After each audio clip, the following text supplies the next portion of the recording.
Cette conférence va maintenant être enregistrée. Et bonjour à tous, bienvenue pour cette nouvelle session Oreille 4A que l'on va, comme d'habitude, coordonner avec Guillaume Baudry de Nancy, donc et Clément Delmas à Toulouse.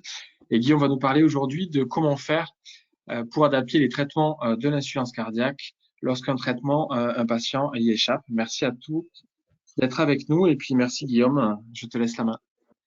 Bonjour à tous, merci Clément pour cette présentation. Donc aujourd'hui, effectivement, on va parler un petit peu du traitement d'insuffisance cardiaque et notamment le traitement chez les patients qui commencent à soit ne plus le tolérer, soit qui se dégradent malgré le traitement.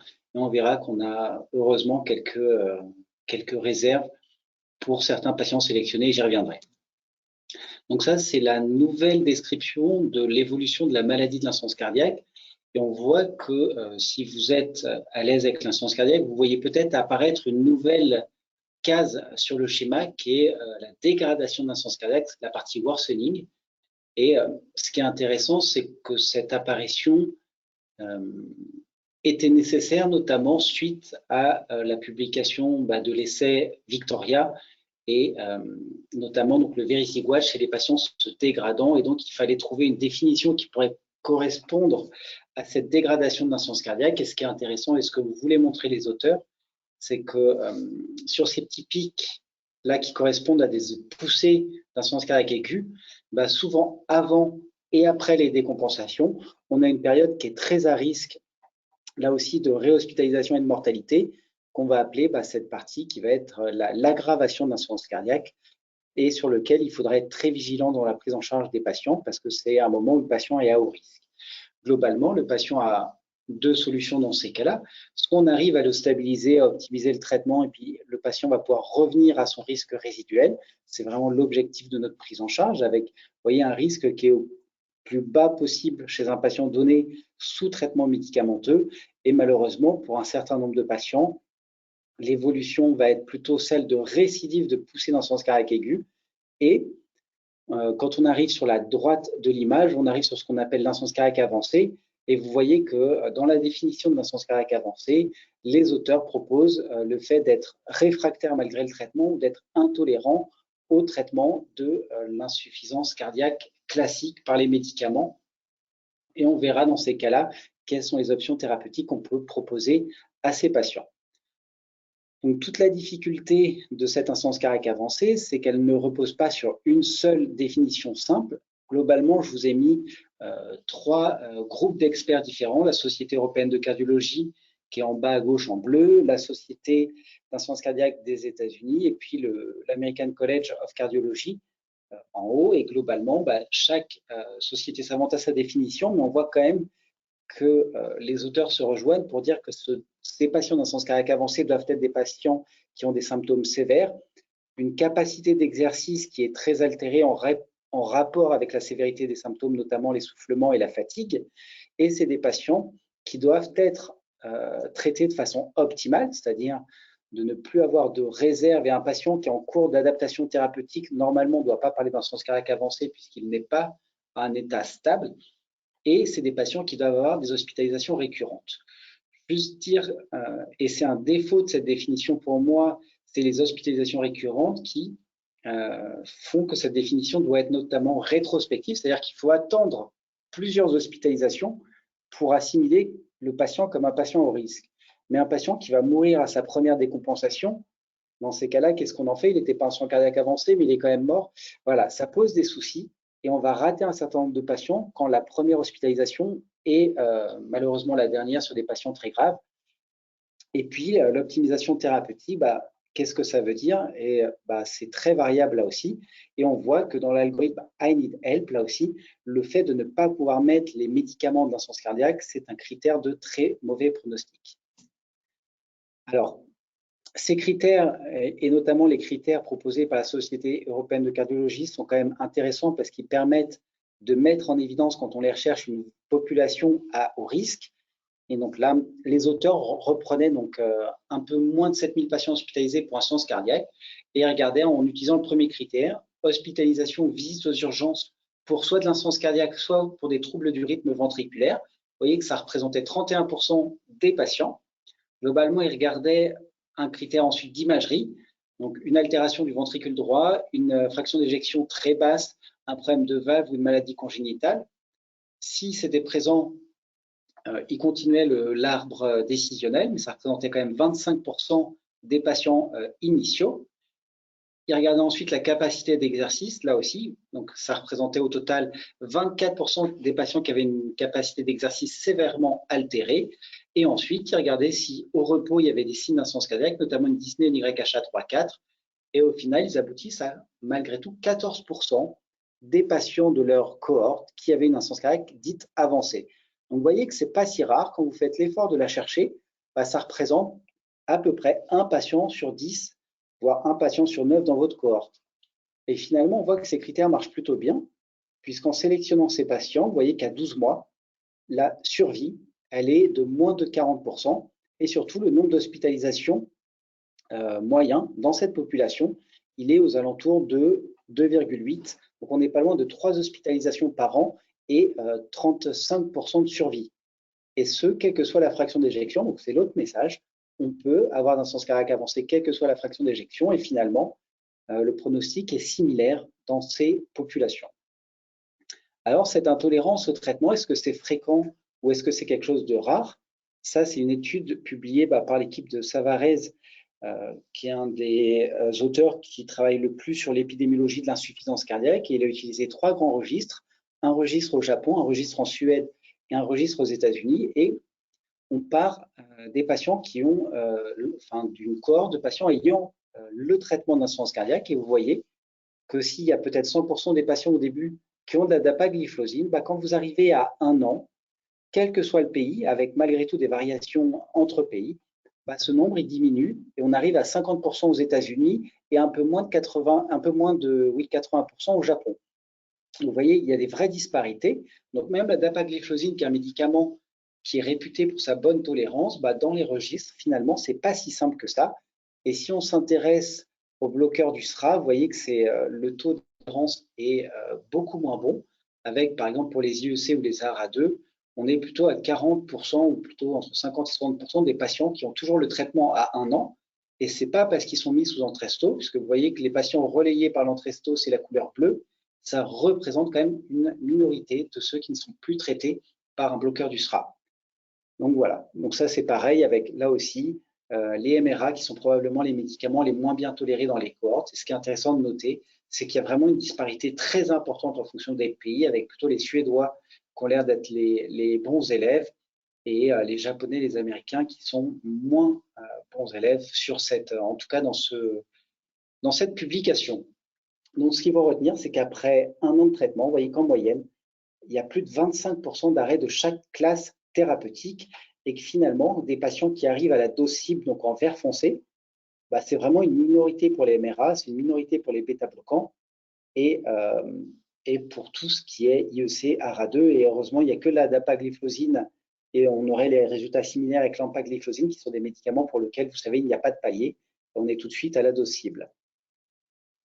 Donc ça, c'est très important parce que quand on essaie de quantifier le risque de nos patients, et c'est intéressant de faire un parallèle avec la maladie coronaire, vous voyez qu'un patient est défini comme à très haut risque coronaire, ou en tout cas à très haut risque vasculaire, quand il a un risque qui est compris entre 5 et 7% d'événements dans l'année, donc que ce soit infarctus du myocarde ou AVC.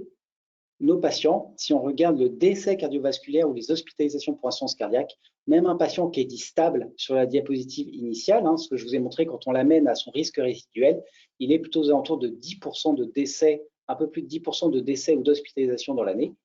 Si on s'intéresse aux patients qui se sont dégradés, donc à la période qui entoure l'hospitalisation, on est plutôt à 40% de décès ou de réhospitalisation dans l'année. Et si on s'intéresse aux patients qui vont être intolérants au traitement ou définis comme insuffisance cardiaque avancée, vous voyez qu'on est encore bien au-dessus de ces chiffres, probablement autour de 70-80%, et c'était l'étude que je vous ai montrée tout à l'heure. Donc voilà, c'est très important d'aller chercher ces patients, de les repérer, et c'est chez eux que vous allez pouvoir proposer une prise en charge qui va vraiment améliorer à la fois leur pronostic, mais aussi la qualité de vie, quand on sait à quel point ces patients ont une qualité de vie qui est médiocre. Alors, c'est bien de les identifier, et vous allez pouvoir les adresser à des centres qu'on va dire référents en insuffisance cardiaque, et c'est très important. parce qu'on va pouvoir leur proposer beaucoup de choses. Vous voyez qu'il y a différentes choses qu'on peut faire. Bien sûr, évaluer l'étiologie de l'insuffisance cardiaque, mais notamment proposer des tests génétiques qui devraient être proposés à toutes les cardiomyopathies dilatées, notamment, ou en tout cas à toutes les cardiopathies non ischémiques, qu'elles soient dilatées ou non d'ailleurs. Ça va permettre d'optimiser encore un petit peu plus le traitement, même si dans la plupart des centres, c'est fait correctement, mais il y a toujours une certaine expertise qui permet dans certains cas de proposer et d'essayer d'optimiser les traitements, mais aussi de proposer des protocoles d'études. Actuellement, par exemple, on a l'essai Victor dans l'insuffisance cardiaque, toujours sur le Vericiguat, sur des patients moins sévères. Donc, ça peut être intéressant pour certains patients. Vous allez pouvoir proposer des thérapeutiques additionnelles, et c'est ce qui nous intéresse aujourd'hui, la transplantation, l'assistance, mais aussi de discuter de choses intéressantes comme les directives anticipées, sur lesquelles je n'aurai pas le temps de revenir aujourd'hui, mais qui a fait l'objet d'autres discussions dans RE4A, avec notamment 2 cours sur les soins palliatifs qu'on avait eu avec à la fois les cardiologues et puis des spécialistes en soins palliatifs, et bien sûr le traitement des comorbidités qui doit être fait dans les centres tertiaires comme dans les autres centres.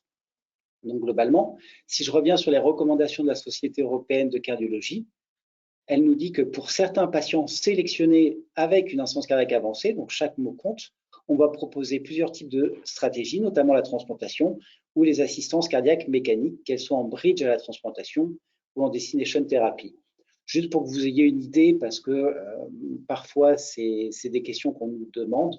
Globalement, l'assistance est jusqu'à 75 ans, mais c'est plutôt 70 ans dans la plupart des centres, mais certains centres peuvent aller un petit peu plus loin. Et la transplantation, en général, on est autour de 65 ans comme âge limite, avec des centres qui peuvent parfois monter à 70 ans, voire légèrement plus, de façon très exceptionnelle. Alors, un algorithme qui reprend là aussi la prise en charge de votre patient. Donc là, vous voyez que pour certains patients sélectionnés, là aussi, on va pouvoir discuter une resynchronisation si on n'est pas dans les médicaments. On va pouvoir parler de clip mitral, peut-être maintenant de clip tricuspide dans les années qui viennent. L'ARNI, ça reste du traitement médicamenteux, et la place dans l'insuffisance cardiaque avancée, elle est discutée. Alors, elle n'est peut-être pas discutée en Europe, peut-être un petit peu plus aux États-Unis. Et puis, pour les patients qui ne répondraient pas, soit on a tout ce qui va être inotrope, et ça fait l'objet là aussi de plusieurs présentations dans le cadre de RE4A, où je vous laisse aller voir sur la chaîne, les soins palliatifs, et puis l'évaluation à la fois pour l'assistance et pour la transplantation.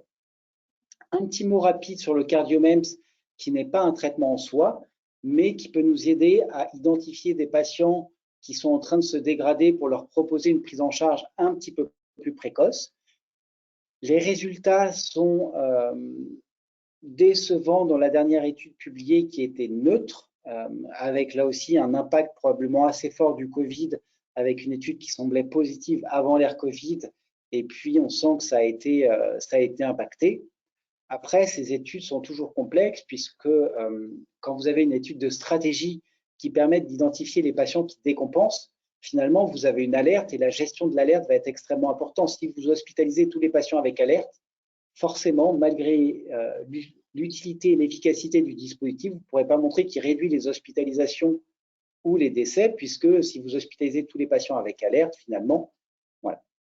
Globalement, c'est dans ce qui a été présenté à un dernier congrès aux États-Unis, en fusionnant plusieurs études sur le CardioMEMS, certains auteurs ont trouvé une amélioration de 25%, vous voyez, qui apparaît au bout d'un an. Donc là aussi, c'est des études, on attend la publication officielle, c'est des premières présentations, donc il faut rester assez raisonnable. Mais voilà, je voulais vous montrer les dernières présentations. Et donc ça mérite quand même qu'on se penche sur la publication et qu'on comprenne, pour comprendre un petit peu mieux ces résultats. Mais sachez que ça existe, c'est actuellement pas remboursé. Et voilà, il y a plusieurs groupes de travail actuellement pour essayer de discuter le remboursement dans des indications assez précises, mais ça peut être proposé dans certains cas, dans certains centres, à certains patients, et ça peut aider à mieux les prendre en charge. Donc globalement, qu'est-ce qu'on peut proposer à un patient? On va essayer de proposer la chose la plus intéressante au patient, prenant en compte à la fois ce qu'il attend en termes d'amélioration de la survie, ce qu'il attend en qualité de vie, mais aussi à ce qu'il attend en termes de fin de vie. Et tout ça, ça dépend bien sûr des coûts, des moyens qu'on a à disposition. Et quand je dis moyens, c'est aussi moyens en termes d'organes notamment. Et vous savez qu'il y a une pénurie d'organes en France, et j'y reviendrai tout à l'heure. Donc globalement, pour simplifier et pour que vous ayez une grande image des deux stratégies, l'une en face de l'autre, on a d'un côté la transplantation à droite et à gauche, on a les résultats de l'étude Momentum 3 qui compare la seule pompe encore disponible en France, qui est le HeartMate 3, qui est la pompe centrifuge. Globalement, si on s'intéresse aux résultats à 5 ans, on est à 60% de survie avec le LVAD versus un petit peu plus avec la transplantation, en sachant que si on s'intéresse à la transplantation chez les gens de plus de 60 ans, donc c'est la ligne en bleu, et ben vous voyez qu'on a une survie qui est équivalente à celle de Momentum 3 où les patients avaient une médiane d'âge à 62 ans. Donc globalement, on a l'impression d'avoir deux stratégies qui donnent la même survie si on sélectionne les mêmes patients. Sur la qualité de vie, probablement que la transplantation fait mieux, encore qu'on n'a pas d'études comparatives directes, ce qui est extrêmement complexe à mettre en place. Le problème de la transplantation à l'heure actuelle, c'est ça, donc c'est un accès qui est difficile. Vous voyez que la survie à 1 an, c'est à peu près 80%, la survie à 10 ans, c'est 56%. Et puis, ce qu'on remarque surtout, c'est que la plupart des candidats, vous voyez, un candidat sur deux est inscrit alors qu'il est à l'hôpital, voire le plus souvent en soins intensifs, que ça correspond aussi à la proportion, vous voyez, des patients transplantés. Hein, c'est plus de 50, pratiquement 54% des patients sont transplantés alors qu'ils sont hospitalisés. Donc, la transplantation, c'est vraiment réservé en majorité à des patients sévères. Et si on s'intéresse à l'ECMO, vous voyez que 20%, un patient sur 5 est transplanté avec une ECMO en France. Donc, c'est vraiment quelque chose qui est réservé en grande partie pour les patients les plus sévères. Et on a l'impression qu'avec le nouveau score, ça tend à aller de plus en plus dans ce sens. Donc, c'est difficile de transplanter des patients ambulatoires avec toutes les complications que ça comporte. Globalement, les résultats donc, du HeartMate 3, donc cette assistance ventriculaire à gauche, globalement, on voit que la survie, c'est ce que je vous ai présenté tout à l'heure, elle est à 60% à 5 ans, ce qui est une amélioration, vous voyez, de presque 20% en différence absolue par rapport à la génération antérieure. Donc, des médicaments qui améliorent de 20% par rapport aux médicaments de référence, ça n'existe pas dans l'insuffisance cardiaque. Hein. Souvent, c'est des différences en risque relatif. Là, vous êtes vraiment sur du risque absolu. Donc, les progrès faits par ce type de dispositif sont exceptionnels. Et surtout, ce qu'on voit, c'est que très peu de patients vont présenter des événements, puisque la survie sans événements, qui étaient notamment les AVC avec séquelles, vous voyez que c'est pratiquement la même chose. On est un tout petit peu en dessous des 60%, donc on doit être à peu près à 55%. Donc là aussi, c'est une machine qui s'est franchement améliorée sur tout ce qui est hémocompatibilité. C'est ce qui est représenté ici. Vous avez à gauche donc la pompe centrifuge, le HeartMate 3 par rapport à la pompe axiale qui était le HeartMate 2. Et vous voyez que les principales améliorations sont liées à la thrombose de pompe qui a pratiquement disparu avec le HeartMate 3. Les AVC qui ont été franchement réduits et les saignements aussi. Donc, on a vraiment une amélioration sur ce nouveau dispositif de tout ce qui va être hémocompatibilité avec des résultats qui sont liés à ces complications que vous n'avez plus avec ce nouveau type d'assistance. Ce qu'il faut retenir, c'est qu'avec ce type d'assistance, on a une amélioration aussi de la qualité de vie. Donc, souvent, on parle de la qualité de vie avec les patients.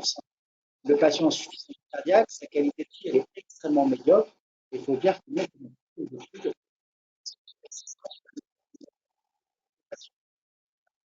ça, c'est un patient qui a 8 mois d'infection, qui avait pu refaire du ski alors qu'il était dans son stade moment marche plutôt bien pour les patients, donc bien sélectionnés. Juste un petit rappel dans ce qui était évoqué tout à l'heure, c'est-à-dire les clips mitro. Globalement, on voit qu'on a eu les résultats à 5 ans de l'étude COAPT, avec là aussi, juste pour mettre en perspective la survie, vous voyez que la survie à 5 ans, même dans le groupe traité, donc c'était 40%, donc c'est 57% de mortalité, donc 40% de survie, un peu plus de 30% de survie dans le groupe contrôle. Et puis, vous voyez qu'il y a plus d'1 patient sur 2 qui va avoir des hospitalisations et presque 8 patients sur 10 dans le groupe contrôle qui va être réhospitalisé pour insuffisance cardiaque. Donc ça, c'est très important de le retenir. Et si vous vous focalisez aux patients qui sont toujours vivants 2 ans après l'implantation du MitraClip, parce que maintenant, on les implante de plus en plus jeunes avec des patients qui vivent forcément plus longtemps, bah, cette fois, vous n'avez plus de différence entre le groupe contrôle et le groupe MitraClip, avec une survie, vous voyez, qui était équivalente et surtout un risque de décès qui est encore de 40% à 3 ans pour les patients qui ont survécu à la deuxième année. Donc ça, c'est un message que j'aimerais quand même faire passer. Attention, votre patient a eu un MitraClip il y a plus de 2 ans. Il est toujours à très haut risque et ce patient-là doit être suivi par une équipe d'insuffisance cardiaque parce qu'il a un risque de décès de 40% à 3 ans. Et vous voyez qu'à 1 an après, il y a encore presque 20% de décès pour ces patients-là. Donc voilà, c'est quelque chose à garder en tête. Attention, le MitraClip améliore les patients. On n'est pas là pour discuter de ça, mais c'est des patients qui restent en insuffisance cardiaque à risque très important. Donc, ils doivent être suivis par des équipes spécialisées. Et surtout, il y a un autre message important à faire passer, c'est que si on s'intéresse à la mortalité, vous voyez qu'un patient qui est hospitalisé pour insuffisance cardiaque, même s'il est dans le groupe MitraClip, son risque de décès, il est multiplié par 7. Donc, vous avez mis un MitraClip. Malheureusement, l'effet est suboptimal. Votre patient est réhospitalisé pour insuffisance cardiaque. Je pense qu'il est temps vraiment de passer la main ou d'aller plus loin dans la prise en charge de ce patient parce qu'il a un risque x7 de décès. Donc, c'est là aussi un autre message important. C'est un drapeau rouge. Un patient qui a un MitraClip qui est réhospitalisé doit être adressé vers une équipe spécialisée. Juste pour faire un point de comparaison, il y a une autre stratégie pour réduire les fuites mitrales, notamment quand elles sont fonctionnelles, c'est le HeartMate 3. Et si on s'intéresse à la sous-population des patients qui avaient une fuite mitrale significative avant l'implantation d'assistance, en blanc c'est le HeartMate 2, en blanc pardon, le HeartMate 3 et en noir le HeartMate 2, vous voyez qu'au bout de 24 mois, seulement 9% des patients ont toujours une fuite significative après l'implantation du HeartMate 3. Donc voilà, il y a un dispositif qui marche très bien pour réduire la fuite mitrale. Et ce qui est d'autant plus intéressant, c'était qu'il n'y avait pas de différence entre les patients qui récidivaient une fuite mitrale significative par rapport à ceux qui ne la récidivaient pas sur la survie sans événement à plus de 2 ans. Donc ça aussi, c'est l'autre message. Donc voilà, le HeartMate 3, ça marche bien. Ne pas s'acharner à mettre forcément un MitraClip à un patient qui n'aurait pas les critères COAPT Light, qui serait plus proche des critères MITRA-FR. Et peut-être que ce dont a besoin le patient, c'est plutôt une assistance de type LVAD quand c'est possible, plus qu'un MitraClip. Voilà, donc notamment, c'est très important quand vous évaluez des patients autour de 60 ans, pas loin de 65 ans, est-ce qu'il vaut mieux lui mettre un MitraClip pour lui faire gagner 2-3 ans, ou est-ce qu'il ne faut pas mieux l'adresser à une équipe d'insuffisance cardiaque avancée qui pourra discuter bien sûr le MitraClip, mais aussi d'emblée peut-être la transplantation ou d'emblée le LVAD, plutôt que de l'appareiller, que le patient finalement le revoit quand il a 67 ans, qu'il a le ventricule droit qui est complètement dégradé, qui s'est altéré sur le plan nutritionnel, et une fois qu'il est récusé pour toute stratégie. Donc voilà, mon idée, c'est de dire qu'effectivement, il faut que vous ayez un spécialiste de l'insuffisance cardiaque dans vos équipes de valvulopathie pour prendre en charge le risque global et ne pas se focaliser que sur la valvulopathie. C'est vraiment un message que j'estime important. Donc voilà, une fois qu'on a dit ça, on se retrouve sur cet algorithme que vous connaissez probablement dans les recommandations de la Société européenne de cardiologie de 2021, où vous voyez que pour les patients sévères, la première chose que vous regardez, c'est s'il y a une contre-indication ou pas pour la transplantation.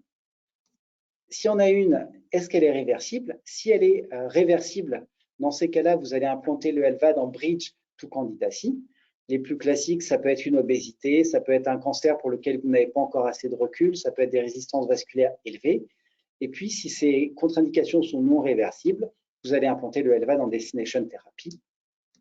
Pour les patients qui n'ont pas de contre-indication, les recommandations de la Société européenne de cardiologie, c'est de transplanter.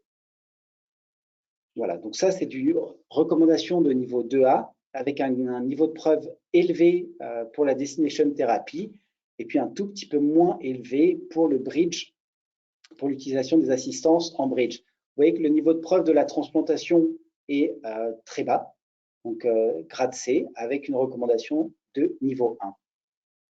Donc, c'est à peu près ce qui est repris dans ces recommandations, enfin, qui ne sont pas des recommandations, qui est un papier d'expert aux États-Unis. Ce qu'il faut retenir de ce papier, c'est globalement, si le patient est éligible pour la transplantation et un donneur est disponible, bah, bien sûr, il faut le transplanter. Si le patient est éligible pour la transplantation, mais qu'un donneur n'est pas disponible, dans ce cas-là, il faut vraiment discuter le LVAD en bridge à la transplante et ne pas attendre que le patient se dégrade. Et ça, c'est intéressant et je trouve que c'est peut-être ce qui manque dans l'algorithme de la Société européenne de cardiologie, c'est de parler de cette pénurie qui est un vrai problème à l'échelon français mais aussi européen et de dire qu'à un moment donné, il faut ne pas rater le timing d'implantation d'assistance. Et puis pour les patients non éligibles pour la transplantation, c'est discuter l'assistance et les principales contre-indications, je vous les ai listées ici, l'obésité, effectivement une consommation d'alcool ou de drogue non sevrée, un contexte social qui serait potentiellement insuffisant et vous voulez vous donner du temps pour l'évaluer avec l'assistance, c'est beaucoup plus simple qu'avec la greffe. Et puis bien sûr, l'hypertension pulmonaire et un cancer sont vraiment des indications assez classiques pour l'implantation d'une assistance ventriculaire gauche. Le problème, c'est la pénurie d'organes. Juste pour vous montrer qu'ici, en France, vous aviez 1,8 patients en receveur en attente pour un organe disponible. Vous voyez que les chiffres sont plutôt à l'augmentation et aujourd'hui, on est plutôt aux alentours de 2,4, 2,5. Donc, ce n'est pas un problème qui est en train de se résoudre. Et malheureusement, j'ai même l'impression qu'on réduit les inscriptions. C'était en tout cas les conclusions du dernier rapport de l'Agence de la biomédecine. Peut-être que vu que cette pénurie augmente, on se limite nous-mêmes dans les inscriptions puisqu'on sait que les patients ne seront pas transplantés, en tout cas pour certains. Et donc, ça a un vrai impact dans nos prises en charge, cette pénurie de greffons. Alors, juste pour aller rapidement sur les solutions qu'on peut avoir pour essayer d'augmenter le nombre de greffons. Donc, on peut accepter là aussi des donneurs après un arrêt circulatoire, c'est ce qu'on appelle le Maastricht 3. Et on a Julien Guillère en France qui travaille énormément là-dessus. On peut essayer d'augmenter les donneurs en mort encéphalique en prenant des donneurs plus vieux, des donneurs plus comorbides, en acceptant certains donneurs hépatite C ou VIH positive. Là aussi, ça a son lot d'avantages, mais aussi un certain nombre d'inconvénients, bien sûr. On peut discuter de la xénotransplantation avec un premier cas qui a eu lieu, un premier cas récent, en tout cas qui a eu lieu l'année dernière, et puis tout ce qui va être ingénierie d'organes, qui est encore dans une phase de recherche actuellement. Voilà, donc augmenter le nombre d'organes, ça peut être ce que j'ai dit, des donneurs plus vieux, le VIH, le VHC, mais aussi d'essayer de prendre des greffons qu'on ne prendrait peut-être pas avant, de les mettre sur machine pour voir l'évolution sous machine. Et ça permet, dans un certain nombre de cas, de se dire que l'évolution est plutôt favorable et d'utiliser ce greffon avec un petit peu plus de confiance alors qu'on ne l'aurait peut-être pas pris jusqu'alors. Les autres choses, donc je vous l'ai dit, donc il y a un protocole actuellement de recherche sur le Maastricht 3 et on travaille notamment avec Julien, avec Clément et avec beaucoup d'autres sur la mise en place rapide du Maastricht 3 en cœur qui, dans certains pays, ont augmenté de entre 30 et 40% le nombre de donneurs. Probablement qu'en France, le chiffre sera moindre, mais vu la pénurie actuelle, on ne peut pas ne pas prendre ça comme une évolution favorable dans l'accès à la transplantation. La xénotransplantation, il y a eu ce cas intéressant l'année dernière, mais on voit que ça nécessite encore pas mal de travaux pour que ce soit disponible en pratique courante. Et puis, avec les imprimantes 3D, on a l'impression qu'on est en train de faire un certain nombre d'améliorations dans l'ingénierie d'organes, mais là aussi, on a encore, je pense, quelques années devant nous avant que ce soit disponible en pratique clinique courante. Donc finalement, les recommandations où les Américains disent à peu près la même chose que nous, donc c'est on transplante et puis quand on n'a pas de donneur, on met un LVAD quand le patient devient instable. Et c'est un peu toute la problématique puisque l'instabilité du patient, pour un certain nombre de patients, ça les tue. Vous voyez que la survie des patients cardiaques avancés sous traitement médical, on est plutôt aux alentours de 40% à 2 ans, moins, en tout cas chez les plus jeunes, on va dire, probablement beaucoup moins chez les patients plus âgés. Actuellement, le HeartMate 3 nous donne une survie de 80% et puis on a cette pénurie d'organes et c'est dans ce contexte-là qu'on a essayé de lancer l'étude Ambuvade. Avant de vous parler d'Ambuvade brièvement, je voulais quand même vous montrer l'importance des scores d'attribution des organes dans la stratégie, dans l'utilisation des différents devices, puisqu'aux États-Unis, ils ont changé les règles d'attribution des devices en fin 2018. Et vous voyez que, par exemple, suite à ce changement de score, alors que l'utilisation de l'ECMO était globalement stable entre 2013 et 2018, malgré une utilisation très importante en France, suite au changement de score, vous êtes passé d'un facteur 3. Vous avez multiplié par 3 le nombre des patients inscrits sous ECMO, puisque ça permet d'avoir accès à un organe plus rapidement. Et dans le même temps, vous voyez que voilà, fin 2018, vous voyez que l'utilisation du LVAD aux États-Unis a pratiquement disparu. Donc les patients qui sont listés avec un LVAD, alors que c'était quelque chose d'assez fréquent aux États-Unis parce que ça permettait d'avoir un accès privilégié à la transplantation, et ben en quelques mois, on est arrivé pratiquement à zéro et donc on a mis à la poubelle un dispositif qui permettait de stabiliser des gens, de gagner du temps et d'épargner un certain nombre d'organes pour les réserver aux patients défaillants notamment ou défaillants biventriculaires auxquels on ne peut pas mettre d'assistance. Et donc ça, c'est un vrai problème sur lequel malheureusement on n'avance pas beaucoup actuellement. Et vous voyez qu'actuellement aux États-Unis, le LVAD, que ce soit en bridge à la transplantation ou en bridge to candidacille, est en train de s'effondrer alors que la seule indication qui persiste, c'est plutôt de la destination thérapie. Et je ne sais pas si le message, c'est de dire que si on vous a mis un LVAD, vous êtes condamné à mourir avec, ce qui est quand même probablement pas un bon message à entendre pour l'utilisation de ce type de dispositif qui permet encore une fois d'épargner un certain nombre d'organes, d'améliorer la qualité de vie et puis la survie des patients qui peuvent en bénéficier. Donc dans ce contexte, on a déposé l'étude EMBUVAD qui correspond vraiment à l'évaluation d'un protocole qui est l'implantation précoce d'un dispositif d'assistance ventriculaire gauche par rapport à l'implantation plus classique qui serait plus tardif quand les patients sont généralement en choc cardiogénique intermax 3. Et donc, on randomise LVAD versus traitement médical optimal avec un objectif principal qui est un win ratio qui nous permet, on l'espère, de montrer qu'on réduit la mortalité toute cause ou les ECMO, les implantations de LVAD ou les transplantations urgentes, puis les hospitalisations pour insuffisance cardiaque. Et on finit avec deux critères qui sont des critères de qualité de vie et des critères fonctionnels. On espère inclure 92 patients, 46 par groupe, avec des critères d'inclusion qui sont des critères classiques de patients insuffisants cardiaques avancés. Et actuellement, on a inclus 13 patients. Voilà, on espère qu'avec ce protocole, on pourra mieux préciser vraiment la fenêtre optimale d'implantation de ce type de dispositif et de montrer qu'on améliore vraiment la qualité de vie, mais j'espère aussi des critères plus durs en termes de survie ou d'hospitalisation pour insuffisance cardiaque chez nos patients. Et si j'ai quelques messages à vous adresser, c'est de ne pas rater la fenêtre pour adresser les patients. Il vaut mieux adresser les patients un peu trop tôt qu'un peu trop tard. Il faut poursuivre l'optimisation des patients et l'adressage dans des centres tertiaires permet aussi de leur proposer des protocoles de recherche, que ce soit médicamenteux ou sur des devices. Comme maintenant, on a de très bons résultats, que ce soit avec l'assistance ou avec la transplantation pour des patients qui sont, je vous l'ai dit, très sévères. Et si vous pensez avoir des patients éligibles pour l'étude EMBUVAD, n'hésitez pas à me contacter ou à contacter un des médecins dans un centre proche de chez vous. Et je vous remercie. Merci beaucoup Guillaume pour ce topo hyper clair qui a balayé toutes les problématiques de ces patients. J'ai deux, trois petites questions ou discussions à avoir avec toi. Je pense qu'on a le même point de vue, les mêmes points de vue complètement sur ces prises en charge et sur leur place potentielle. Et malheureusement, à l'heure actuelle, assez souvent plutôt théorique que pratique. Néanmoins, je vais essayer de me faire du côté de ceux qui ont peut-être moins l'habitude, en attendant d'avoir peut-être des questions dans l'auditoire. Quand tu nous parles du score Eindelp sur la diapo suivante, qui est un score assez pratique, parce qu'assez simple, parce que un acronyme assez simple même pour des non-anglophones. À l'heure actuelle, la difficulté de cette approche, cet acronyme, c'est qu'il a nullement été validé.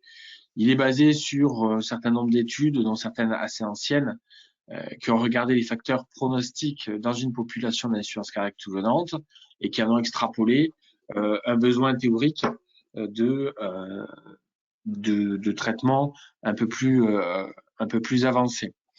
La difficulté, comme tu l'as montré, c'est que les traitements médicaux ont quand même bien évolué, amenant à reclassifier un petit peu et à créer une nouvelle classe qui est cette fameuse worsening heart failure, qui est très probablement une bonne chose. Comment tu vois à l'heure actuelle la diffusion de l'intérêt de classifier ces patients dans cette classe et comment les classifier dans notre pratique quotidienne? C'est vraiment la question, tout l'enjeu de ces classifications d'insuffisance cardiaque. Si on reprend l'étude Victoria, il ne faut pas oublier que c'est des patients qui ont une mortalité qui est probablement plus importante que celle des patients dans l'étude Momentum. Donc, c'est des patients, si je me remets sur l'étude Victoria, qui ont une morbimortalité extrêmement importante, qui est liée à la sévérité de ces patients qui sont définis comme en worsening heart failure. Et là aussi, on définit l'insuffisance cardiaque avancée comme des patients réfractaires aux médicaments. Mais finalement, on voit bien que c'est des définitions sur lesquelles il y a un petit peu de superposition. Et ce n'est pas parce que vous avez un médicament qui fait mieux que le placebo, finalement, que ce médicament fera mieux qu'un device. Et c'est tous les enjeux actuels, c'est qu'on n'a pas de comparaison du médicament et du device. Et si on fait un parallèle, toujours le même parallèle que j'aime beaucoup, c'est que dans les traitements des cancers, vous n'opposez pas la chirurgie et la chimiothérapie. C'est que pour certains patients, il faut bien sûr une chimiothérapie et elle est pratiquement constante, sauf dans quelques cas localisés où la chirurgie fera l'essentiel. Mais on a encore une vision, je pense, un peu ancienne de l'insuffisance cardiaque, où d'un côté, on aurait les médicaments et de l'autre, la chirurgie quand les médicaments ne marchent pas.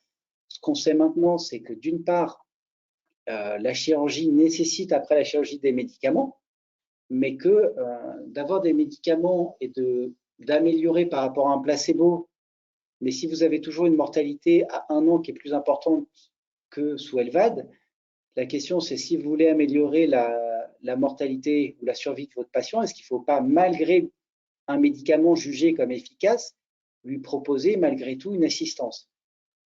C'est la très bonne question en effet, et c'est pas la planche suivante, mais ta planche d'après sur l'étude comparant Japon, USA et Suède, si je dis pas de bêtises, parue dans le Jack Heart Failure là, qui met bien ça en évidence, parce que la question qu'on se pose, c'est on nous dit les 4 fantastiques pour tout le monde le plus tôt possible à la dose maximale.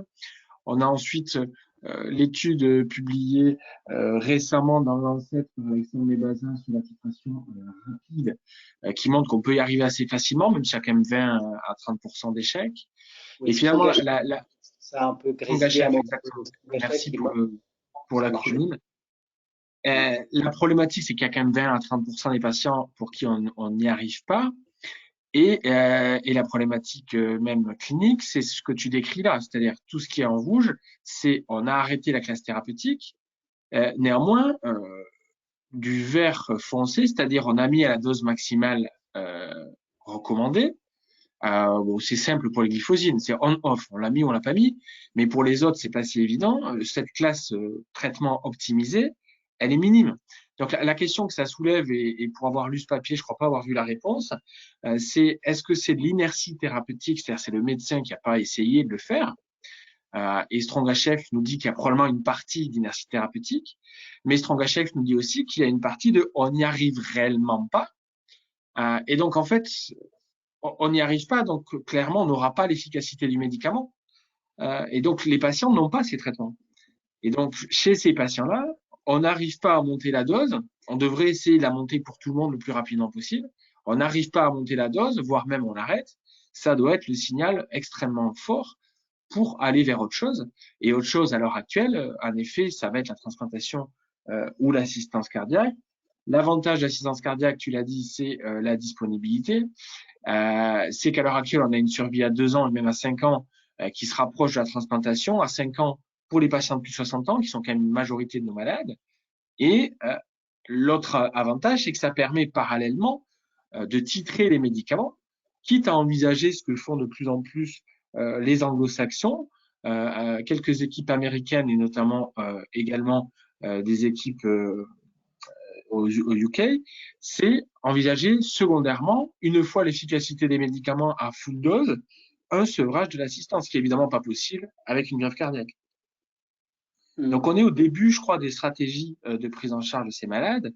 L'étude en Buvade est clairement une étape majeure, et je souhaite vraiment que tu puisses aller au bout, parce que tu vas apporter en fait une grosse pierre dans la mare, je dirais. Et les étapes d'après, ça va être questionner ce qui est le gold standard, c'est-à-dire la transplantation, avec une association assistance médicaments, avec des critères certes sur la survie, des critères sur la qualité de vie et des critères aussi sur la survie avec qualité de vie et ton cœur à toi, parce qu'on est d'accord qu'il vaut mieux avoir ton cœur que celui d'un autre avec des immunosuppresseurs et les événements indésirables associés. Ce que permet évidemment pas la transplantation sous réserve de progrès dans l'engineering, comme tu l'as montré, avec potentiellement des cœurs qui seraient pas du tout halogéniques. Ouais. Juste pour refaire un point et être précis sur l'étude Victoria, c'est à 32 mois, on est globalement à 25% de décès cardiovasculaires. Donc, ce n'est pas décès toute cause, donc c'est décès cardiovasculaire, donc en lien en partie avec l'insuffisance cardiaque ou avec l'étiologie de l'insuffisance cardiaque s'il y avait de la cardiopathie ischémique, mais c'est très très important et pour des patients qui sont décrits comme worsening heart failure et qu'on ne décrit pas comme advanced. Donc voilà, donc ces définitions à la fin, ce qu'il faut voir, c'est que les gens meurent et que on a l'impression que sur le schéma que j'ai présenté, on ne peut pas mourir sans être passé de la case worsening to advanced, mais vu qu'on identifie très mal les patients entre advanced, entre worsening, on fait très mal la différence avec le fait déjà d'attendre plusieurs hospitalisations pour évaluer un patient comme advanced heart failure. Par définition, ça crée là de l'inertie qui est liée à une définition qui est peut-être faussement rassurante de dire bah oui, mais il n'a pas été hospitalisé plusieurs fois. Ah oui, mais s'il meurt à la première hospitalisation, on aura tout perdu. Et ce qu'il faut avoir en tête, c'est que les patients des études ne sont pas les patients de la vraie vie. On sait qu'il y a plus d'hommes par rapport à la population générale des patients en insuffisance cardiaque, c'est des patients plus jeunes, c'est des patients plus motivés pour prendre un traitement et pour être bien suivis parce qu'ils participent et ils acceptent. Et voilà, donc tout ça, on a des résultats qui plus sont d'insuffisance cardiaque altérée aussi. dans des populations très sélectionnées. Et c'est pour ça que quand on voit les registres, les chiffres sont beaucoup moins bons, mais parce que forcément, la tolérance de traitement chez des patients plus comorbides, plus d'insuffisance rénale, etc., elle est probablement moins bonne, qu'effectivement, il y a peut-être un peu plus d'inertie parce qu'il n'y a pas tous les rendez-vous de programmés comme ça peut être le cas dans un protocole d'études, etc., etc. Donc, voilà. Tu rejoins globalement la question qui est posée par l'équipe de Narbonne, qui est à quel moment adresser le patient à 3 ou 6 mois de traitement médical optimisé avec échec. J'ai un peu ma réponse à la tête, mais je te laisse attaquer. À quel moment adresser le patient à 3 ou 6 mois de... J'ai envie de dire que c'est le plus tôt possible. À partir du moment où il y a une notion d'échec, là aussi, c'est comment on le définit. Il n'y a pas finalement de timing. Au bout de même un patient qui a fait un infarctus très important, par exemple, qui vient avec une découverte de cardiomyopathie non ischémique, pour lequel on essaie d'introduire, par exemple, l'Entresto et que ça ne marche pas, finalement, on n'a pas besoin de se laisser 3 mois pour se dire que ce patient-là, potentiellement, il va évoluer de façon très péjorative et qu'il faut qu'il soit peut-être bilanté avec un certain confort dans le bilan, parce que les bilans pré-transplantation, pré-assistance, ça demande un certain temps. Donc, sur des patients ambulatoires, c'est quand même plus confortable que chez des patients déjà hospitalisés, pour lesquels on commence à se dire qu'on n'arrive pas à s'en sortir. Et je ne parle même pas des patients en choc cardiogénique, où là, on est dans l'urgence, où on fait un bilan qui est vraiment minimal, avec le risque de passer à côté de quelque chose qui malheureusement ressurgisse après la transplantation. Le problème, finalement, c'est que l'échec jusqu'à maintenant, c'était un effet. On essaie d'optimiser pendant 6 mois, mais pendant 6 mois, en fait, la problématique, c'est que si tu as une consultation à 6 mois, pendant 6 mois, en fait, tu as essayé d'optimiser une fois. Si à Narbonne, j'en doute pas, tu arrives à les revoir plus précocement à J15, à 1 mois ou à 3 mois, pendant tes 6 mois, tu auras testé 3 fois. Mais ça reste néanmoins plus difficile. Alors, je sais qu'à Narbonne, vous faites de la télésurveillance qui permet quand même d'adapter plus facilement, même si c'est chronophage, mais ça adapte plus facilement le suivi et les thérapeutiques, et l'IPA aussi, vous êtes même bien en avance. Ça permet de titrer plus rapidement et de voir finalement si on arrive à titrer. Parce que c'est vrai que sur le fonctionnement comme on le faisait avant, c'est-à-dire je vous revois un mois, donc pendant un mois il a le traitement de sortie, c'est-à-dire les mini-doses d'un peu tout quand il l'a. On essaie d'augmenter un après, puis un mois après on le revoit. Mais finalement en 6 mois on a fait peu de choses à l'inverse de Strong HF. À partir du moment où tu as la télésurveillance, les protocoles de coopération, l'IPA, tu peux faire des vraies titrations et te rendre compte au bout d'un mois que tu n'y arrives pas. Et donc, dans ce cas-là, lancer la suite, d'autant plus que le patient est jeune, notamment. Donc, je pense que ces systèmes de prise en charge collaborative autour de la télésurveillance, du télésuivi, et avec nos collègues paramédicaux pour faire tout ce qu'on n'arrive pas à faire tout seul, en étant très protocolisé sur l'implémentation, ne pourra que faire évoluer vers la gauche le fameux schéma de l'évolution de l'insuffisance cardiaque et prendre en charge les patients plus tôt, sans attendre, en effet, comme le dit Guillaume, 3 hospices, où là, clairement, s'il a eu la chance de ne pas mourir à la première, pas mourir à la deuxième, à la troisième, il est dans un état qui ne permet pas la suite, quoi.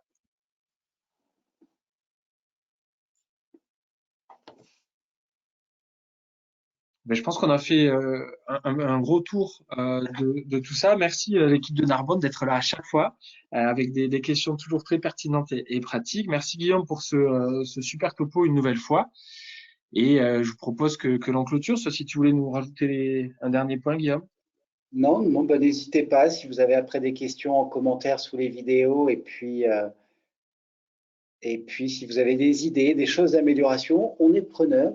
Et voilà, donc n'hésitez pas à revenir vers nous. Je vois une dernière question, si échec à cause d'hypotension, mais MT-proBNP normal et asymptomatique. Alors là, effectivement, MT-proBNP normal et patient asymptomatique, probablement que c'est de très bons pronostics en général. Donc là, dans ces cas-là, peut-être adapter le traitement à la symptomatologie et attendre que le patient s'améliore. Souvent aussi, les hypotensions orthostatiques sont quelque chose de variable dans le temps. Bien sûr, vérifier la volémie. Peut-être que le patient s'est amélioré, qu'il n'a plus besoin de diurétique, qu'on peut baisser la dose de diurétique pour qu'il ne soit pas en hypovolémie, ce qui est une cause fréquente d'hypotension, en sachant que les diurétiques de lance n'améliorent pas le pronostic au long cours. Donc, la première chose que je ferais, c'est si le MT-proBNP est normal, probablement il doit être très très peu, voire pas du tout congestif. Donc si un diurétique, je le diminue ou je l'arrête. S'il reste toujours hypotendu et asymptomatique, dans ces cas-là, soit je diminue peut-être en première intention un bloqueur du STRA, ou soit je le réaugmente pas, mais surtout je le réévalue quelques mois plus tard, parce que souvent les patients s'améliorent, on leur saute dessus au des cours d'hospitalisation où on leur met 5 classes thérapeutiques, donc forcément la pression artérielle chute drastiquement, mais ce n'est pas parce qu'ils sont un peu hypotendus au cours de l'hospice qu'ils le seront ensuite, quand ils sortent à la maison, avec un régime sodé peut-être un petit peu plus important, le fait de se remettre en activité, la pression artérielle remonte automatiquement et ne pas hésiter à essayer de réaugmenter ou de retitrer à la consultation suivante. Voilà, mais en tout cas, je pense que si tout le monde arrive à avoir des patients avec un MT-proBNP normal et asymptomatique, je pense qu'on va plus nous appeler, Clément. Mais tant mieux, on se reconvertira, on fera autre chose. Bonne continuation tout le monde. En tout cas, merci pour ces échanges une fois hyper intéressants et merci Guillaume pour ce super topo. Bonne semaine à tous et puis bonne Pâques pour ceux qui font Pâques.